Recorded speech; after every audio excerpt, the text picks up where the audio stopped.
Yo, what's going on, guys? Apex the Entertainer here. Long time no see. Prepare to be ridiculously entertained. We're talking my boy today.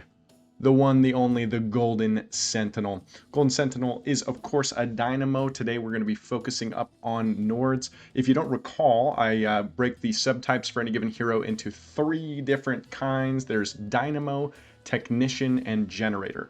Dynamo being the heavy tempo focused, and the Golden Sentinel is the absolute dynamo. It doesn't get any more dynamic, let me tell you. He's ridiculous. Golden Sentinel is stupid. He's particularly stupid on Nords. If you want the highest possible rank gain through the end of the season, I promise you he's your solution. There is 2 rules to ranking up right now as fast as possible. That is play Golden Sentinel and play Gnomes. The only thing wrong with Gnomes is that they don't work well with Golden Sentinel. The only thing wrong with Golden Sentinel is that he doesn't work well with Gnomes. So it's kind of one or the other, but if you do either of those things as often as possible, I guarantee you will see your rank skyrocket. It is the name of the game. I've had a lot of fun making these videos already. Even just a couple in, I'm learning so much more about myself as I go. And one of the things that is irrefutable is how well Sentinel does at just crushing the trophy phase. He's like a complete gimme for the trophy phase. And he has a really, really cool mechanical integration with Nords, which I'm excited to show you. Not the best Nord games, but a very good example of how to play the Golden Sentinel, particularly with Nords. So quick rundown on your combo starters here. Obviously, you've got the T1s. The nice part is the combo starters start really early, but you can't rely on them. The combo starters are, funny enough, the least important part of Nords, which is highly unusual compared to many of the other factions that I prefer. But when it comes to Nords, it's really about the combo enders much more than any of the other factions. So it's worth noting that with Nords particularly, you want to get to the highest possible tier as quickly as possible. You have got to start scaling your high tier units ASAP Rocky, or you're gonna fall apart. Gonna have a bad time. So that T4, what the hell is it called? I'm not trying to think of the name of the unit. Frostbite. Frostbite, you're going to need as many Frostbite procs as you can possibly get. Obviously, I've got the T2 Wolf in there as one of the combo enders, but I will say he's a little more specific in that you need to get him early. He's kind of somewhere in between a combo starter and a combo ender. He's not really going to get any of his scaling unless you have those other combo starters right away, but he's also somebody that if you don't get him early, there's no reason to use him as a combo ender because there's much better high tier options. However, if you do get him early and you get stuck not being able to find your Winds of Winter or something like that, he's egregious and he's really, really good with keywords, as I'm sure you guys have seen if you're in high tier Masters or Grandmasters. Good example of late game board. You got that T5 neutral that re-triggers any of your kickstart abilities. Amazing with late game Nords because you can re-trigger either giving out more Frostbites or of course you can re-trigger Winds of Winter, which is stupid. You guys are going to see why Winds of Winter is so ridiculous with the Golden Sentinel in particular.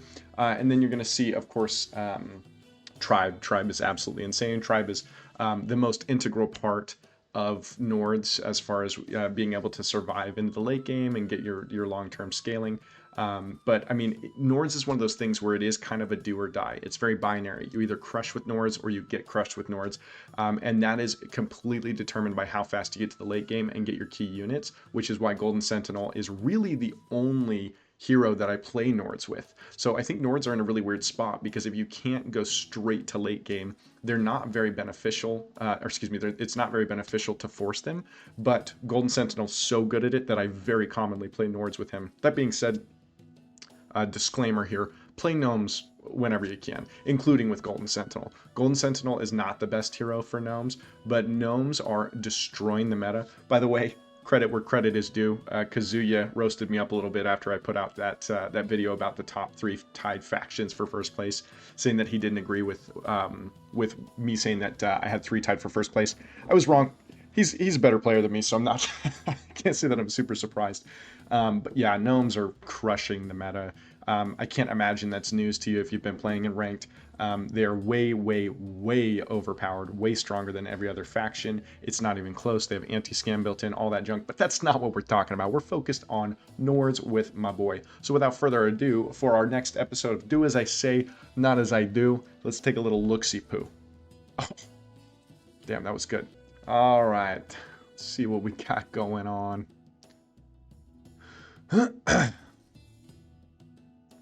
Okay, I'll probably grab that Frostbite, I assume. Yeah. So the nice part with Golden Sentinel is, as you're going to see, he's egregious in the early game.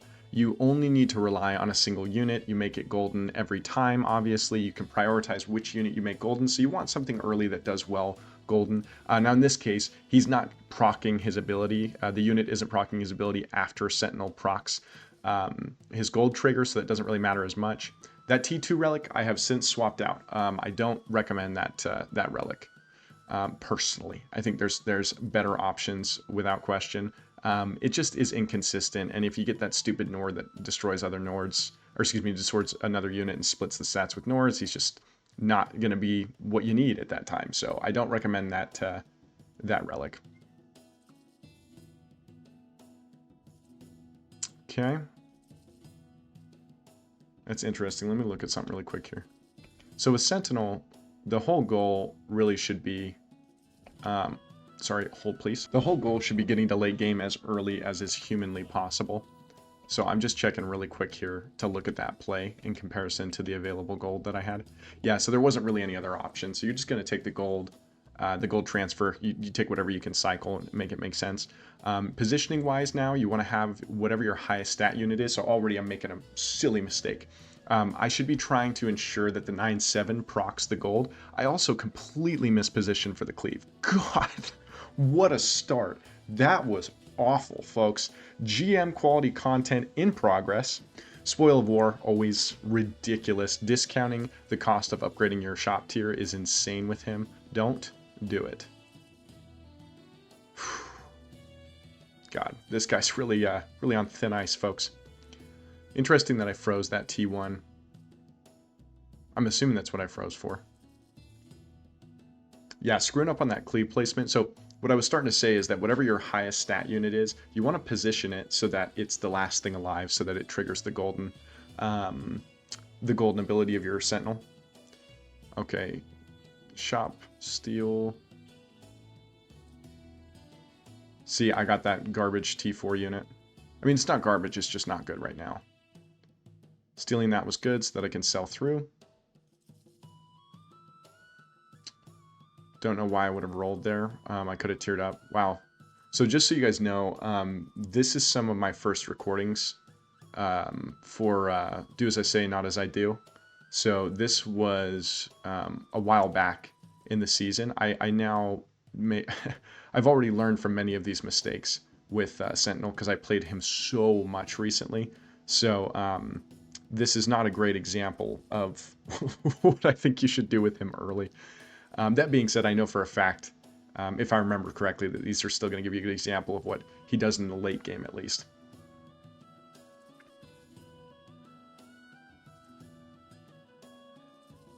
Yeah, I can't believe that poor cleave positioning. Tier up, Glacier Treasure. I now have that epic, which I would normally take. That's fine. I might even just triple. Okay, that's interesting. I wouldn't have been against tripling that T1. But I mean, it's a Glacier, Glacier Treasure. You want something really good with it. You want to grab a Winds of Winter. You want to grab a Tribe, something like that. We've already got our combo starters, so it's really just about finding the good combo enders. I could be in a much better place already had I not done some of that mispositioning earlier. That's all junk. We're going to roll past that, I'm sure. Hey, baby. All right, we get a dupe on that. If I had that epic, we'd get one more trigger on it. Oh. Beautiful. And we've got the shifter. Oh my god. Wow, that was like, all three of those were phenomenal options. And the shapeshifter in-house. So I'm assuming I'm going to sell everything except for the T4 Frostbite trigger, the Winds of Winter, and the Tribe. What is that placement? Why did I do that? That's horrendous placement. I mean, not that it matters. I think maybe I do this a lot where I just know that I'm really strong, so I stop caring about positioning. I obviously don't do that. So I'm assuming I'm going to force trigger the shapeshifter by selling both the T1s and that T4.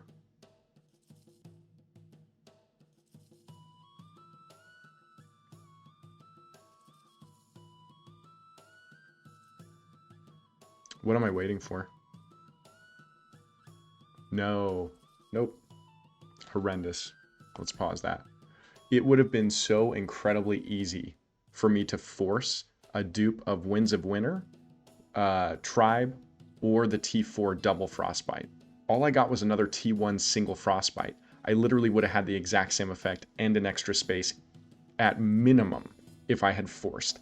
I think it's worth noting that, especially in GM, whenever you have an opportunity to be precise about what you're copying, take that every time if you're ahead.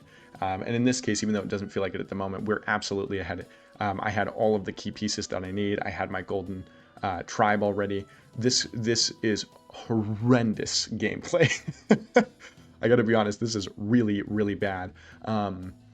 I will tell you right now that I think I've already given up a first place on this one. I could be wrong, but in my opinion, I had a first place lock based on the opportunities in front of me, and I think I've already given that away, but I guess time will tell. I'm nothing if not cynical. Yeah, so you're going against dwarves like that with their positioning that they're at. I mean, our freaking wins could be so much bigger, or we could have a second wind of the same size. We could have more frostbite triggers. Just bad.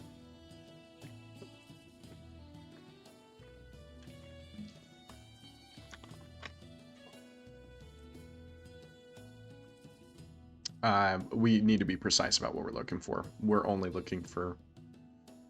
I don't think we should take that. I was going to say, I'm sure I would. I used to play that card a lot. I don't anymore.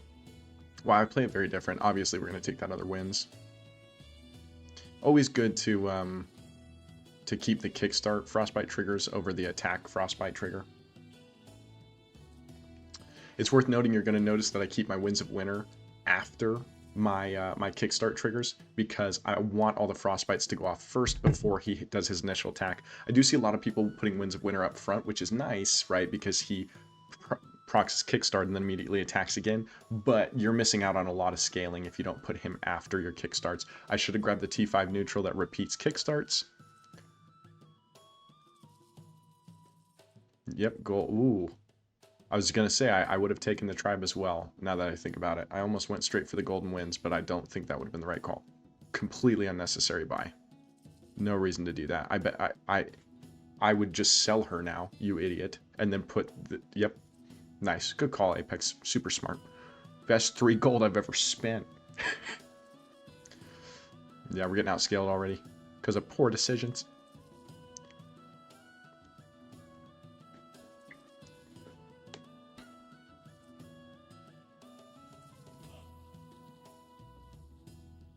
Wow, even with all of the mistakes... Oh, hold on. Fun little fact. Let's talk about this.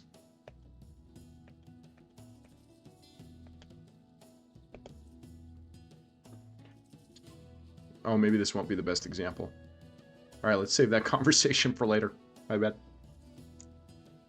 Yep, another loss for no reason. That 261, we would have been way above that difference. Yeah, I'm guessing probably a 3rd place on this one.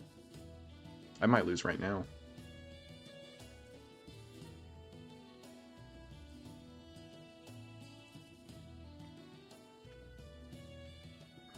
Yeah, that's worth freezing.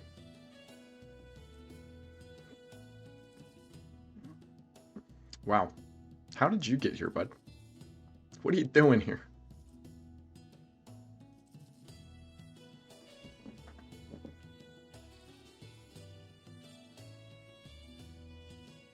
Okay, grab that T4. Nothing worth selling out for it. I hope I'm not going to do something silly like sell the T1. There's no reason to give up those stats. The fuck was that? Why would I do that? Put the tribe back. Was that an accident? Man, I must really love you guys to do this to myself. This is uncomfortable. Okay, good. Why am I not grabbing that T5 neutral? I already have 2 of them at this point. grab that T5 neutral. Again, when you're ahead, he's so great. He is so great for the late game with Nords.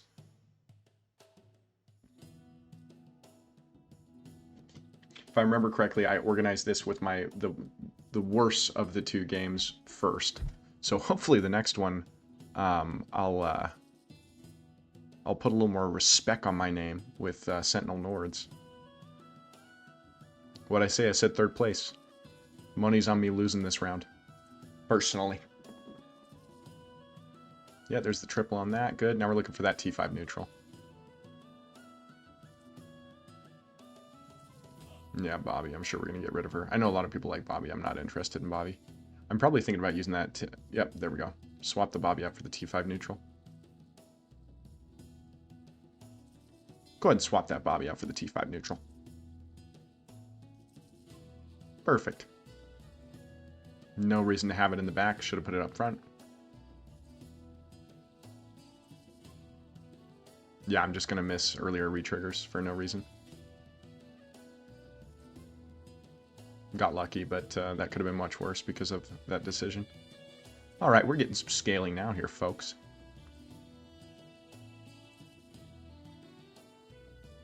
Yeah. Wow. I cannot believe the stats that we're looking at.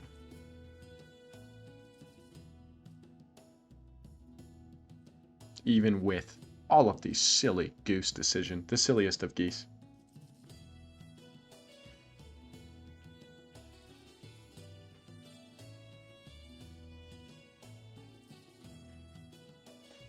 Alright, we're going to take a quick pause so I can figure out what the F my cats are doing.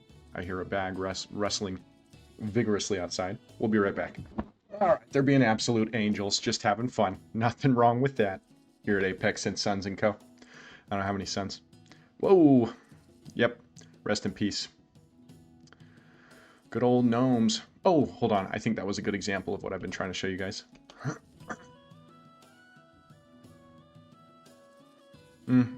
Not really.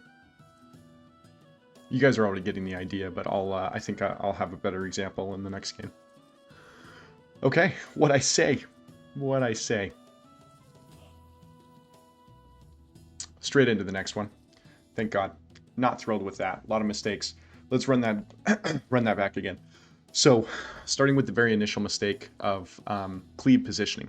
It's worth noting that when it comes to your board, a lot of people get regularly confused on positioning as far as how to make sure something is the last thing to survive, which is very important with Golden Sentinel. You always want your highest stat unit to be the last thing that survives, or you want something that is very strong when it's golden for whatever reason, if it has in-combat effects based on it being golden rather than plain.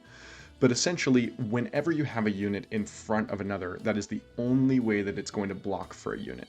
So a lot of people get confused on if their back row gets hit before their front row. So if you have two units starting from the left to the right, two units in the back row, and then in your front row all the way to the right, you have a third unit, it is not blocking your back row in any way, shape, or form.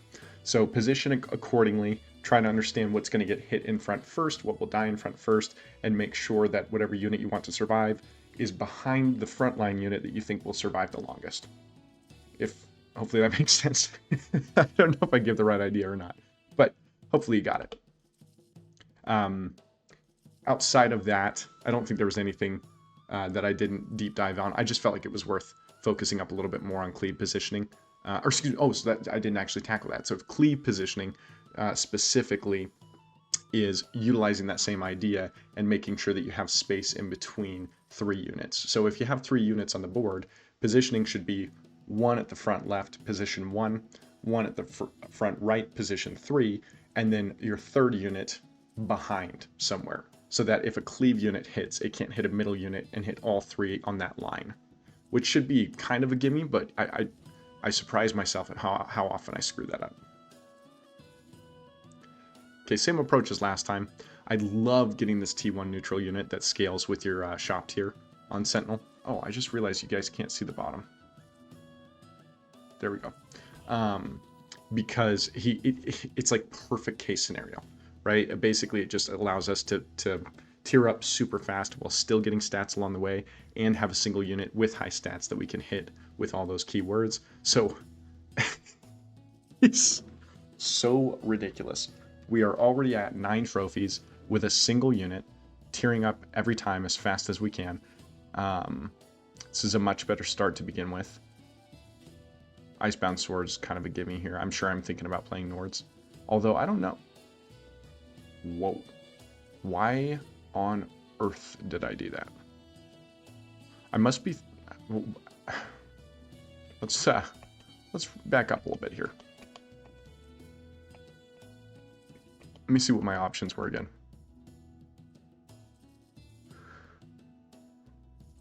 Okay, so I had the option for the Time Chamber, the Frostbite, and the plus 12, plus 8. So I must have been thinking the stats could be useful no matter what, and then Rage on an Orc might be good. I will say, I do think Sentinel does really well with Orcs, but I just don't think Orcs are holding up like they... even like I had said previously, I think they're even worse. They just are getting demolished by ninjas and by anything with Overwhelm, which of course Gnomes overwhelm like crazy. So I think Orcs are in a really bad place. So yeah, not the right call. Definitely would have taken the Frostbite, because the Frostbite trigger can be useful even if I wouldn't have committed to Nords. Now, it would not have been useful for the following turn, but I don't need it to be useful for the following turn, because again, once you hit 9 trophies, just commit. You need to care about nothing other than getting to the highest possible tier and with a full focus on whatever you want for the late game. Yep, going straight for the tier. Wow, I've swapped a lot of these relics out at this point. I don't have that, I'm not using that T5 Orc relic or that T5 Dwarf relic anymore. Cleave positioning, dude. Wow, once again, it's crazy how much I have adjusted my gameplay since recording these. This has been so good for me. We're learning together. Nothing there that I would grab currently. In this case, I know that I'm playing Nords, but as it stands when I was playing, I didn't know that I was playing Nords, so I wouldn't pick up that T5 neutral yet. Maybe I'd take the T4 damage scaling. I don't think that'd be the worst thing on the planet.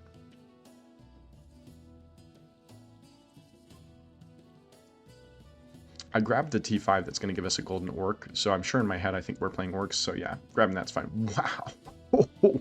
The double wins. Disgusting. The Winds of Winter work well with that T4. Weird choice. I probably would have sold... Well, I don't know. I guess that didn't really matter, but it certainly wasn't the right call. Again, Winds of Winter should have been in the back. I didn't take any time to think about positioning. This fight right now, I absolutely could have won. It looks like never mind. I could have ensured the win by making sure Winds of Winter was the last thing alive, though, for the Golden Sentinel proc. Okay, so now I'm sure that all I'm focused on is... I don't think that was the right call to grab that scam. All I should be focused on right now is getting Frostbite triggers. I guess that my idea was to put Winds of Winter up front to ensure procs, which isn't the worst idea. They're attacking twice each time. Yeah, I mean, if I wasn't ahead like I know I am currently, I think that's a bad call. Because I am ahead, it's not a bad idea to put him in the front so he double procs his kickstart and then his attack ability.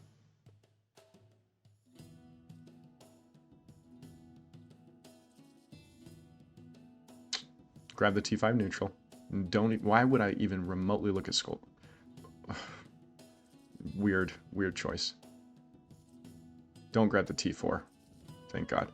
Okay, there we go. We got some Frostbites. We got Shapeshifter. This is looking real nice. Oh my God, the other Frostbite T4. Beautiful.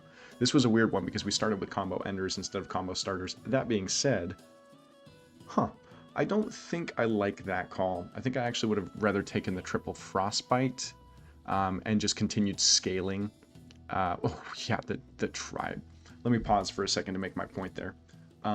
Whenever you have a unit that has additional scaling options, especially something like tribe in combination where each attack generates more stats, I think that trying to scale 2 units as plain copies for as long as you can before a triple is always going to be very important. If you guys don't know, when a unit triples, it's cumulative stats. So being able to buff 2 separate units is extremely important. Now, keep in mind, that doesn't always work, right? If you have 2 units and they each get +3/+3 every time something happens, and when it's golden, they get +6/+6. Nothing's different. But if you take something like Tribe, when Tribe triggers, it gives additional stats based on a single attack. With those two Winds of Winter, I was technically getting 4 attacks, right? I was getting the kickstart and then the attack in any given single rotation of my unit's attacks. Now I'm getting 2. So I'm essentially cutting off half of the available stats that I would have gotten. So I think it was very silly for me to force the triple on Winds of Winter and not work on scaling both of those. If you guys don't know, a little callback to my Infinite Demon build, that was a really good example of that concept in motion. You would put 2 of the goats in hand, and then you would scale 2 of them for as long as you could, and then once you tripled them, they were massive in comparison to scaling a triple right from the get-go. So that's a fun fact that I think applies to many different builds and will continue to apply for many different builds throughout this game. If you are in a position where you're ahead and you're not missing out a lot by having a triple, don't always push for a triple. Now, of course, disclaimer, sometimes you need to just take the triple. You still get the discovery, so on and so forth. But in a position like this where you're way ahead, take that extra scaling to try to confirm first place.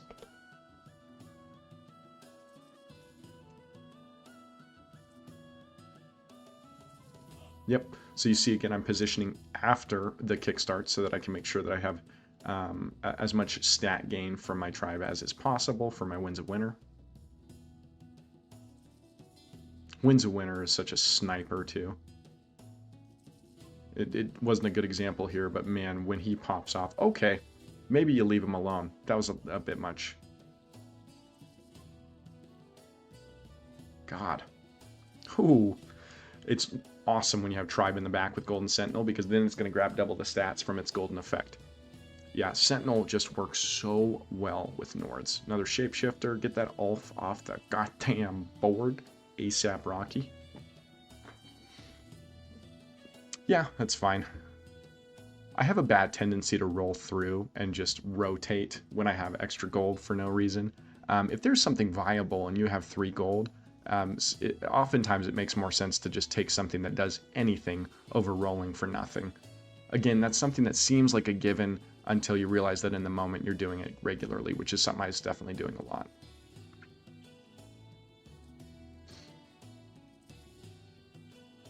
Don't love the positioning here. I would have liked to have the Winds of Winter further back to increase the chances of it being my final unit for the golden proc. Although while we're ahead, I do still kind of like Tribe being in the back so that he has a chance to proc on himself with the golden trigger. Because scaling your Tribe is really useful. Winds of Winter will scale himself. So my short story is I disagree with what I just said. I think the positioning was pretty good for now. When we're near the...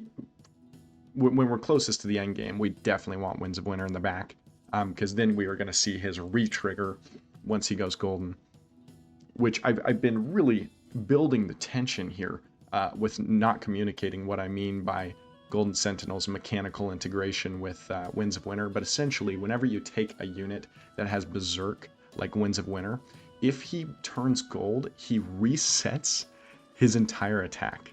I'm almost positive we're going to see that happen at the end of the game, but I cannot express how ridiculous it is when that happens. It is such an easy way to clutch fights that you should not take. Alright, things are going pretty darn smooth here, folks. Yeah, I think, you know, as much as I say that I played really poorly in that first game and I made some more minor mistakes in this one, this is a perfect template for what you should be playing Sentinel like. Oh, multi-strike, finally. I would have been looking for that the whole time, I know for a fact. It's tempting to just try to grab that now, but there's just no way.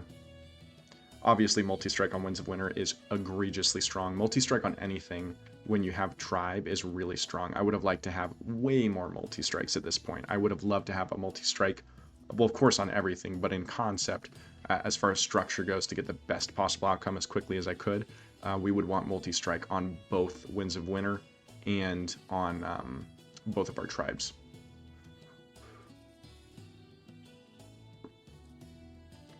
Alright, so we're going to multi-strike our Winds of Winter. It always makes more sense to hit Winds of Winter first because obviously on his kickstart, he'll attack twice. And when it comes to his turn, he'll attack twice. So he gets 4 procs instead of 2.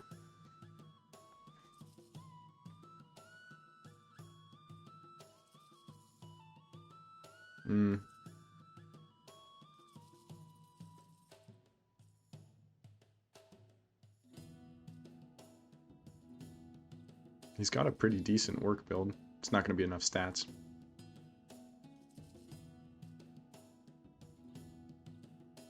Ooh, good. Kill those guys.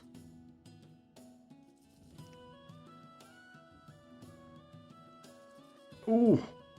Wow, it was enough stats, man. Holy cow. Not remotely worried. We're going to get so many procs now with that multi-strike. We're unbeatable at this point. Yeah, grab that. Mistake. Should have definitely put that on one of the tribes.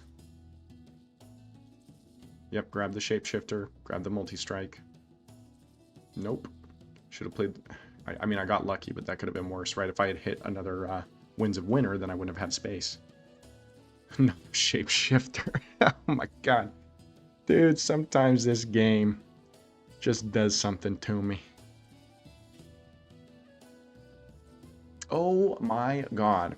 I forgot to make an incredibly important point. And that's why we keep not seeing Sentinel triggered what I was discussing. It was so much worse than I expressed that I tripled that Winds of Winter as early as I did. That was an awful mistake. The whole time I've been kind of sitting in the back of my mind like, why am I not seeing his Berserk reset his attack / health? It's because he's already golden. So we're not getting the re-trigger. So if you have a plain Winds of Winter in the backline and it's your last surviving unit, when it goes golden, it'll refresh the entirety of its Berserk attack, which is outrageous. So that's a huge, huge disadvantage compared to keeping 2 Winds of Winter. That was horrendous. I think I'm going to win this game. Once again, I'm disappointed though. I don't deserve it. But that's an incredibly important thing to understand. Again, having those 2 plain copies of Winds of Winter so that I could re-trigger and refill the entirety of my Berserk attack is so much more important. So you guys really didn't get a solid example. The last game was actually the best example of that because I goldened the Winds of Winter so fast. Multi-strike the tribe. Hit the tribe. Good. We want that tribe to get scaling.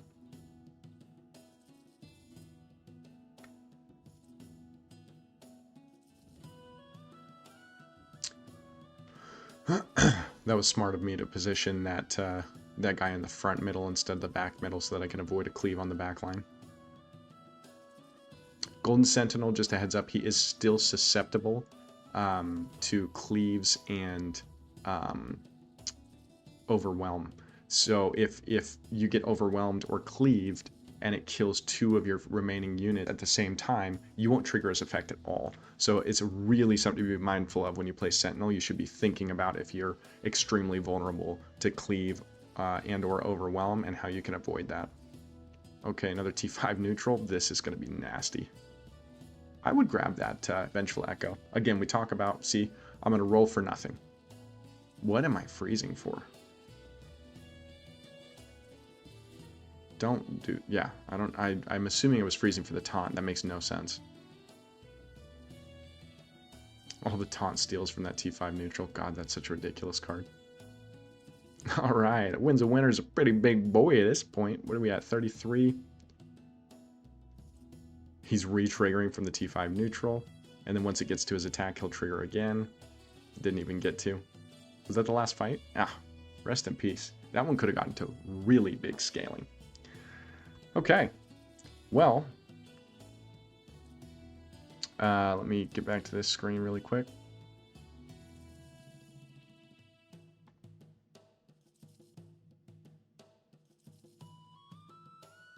All right, we'll leave it on that screen.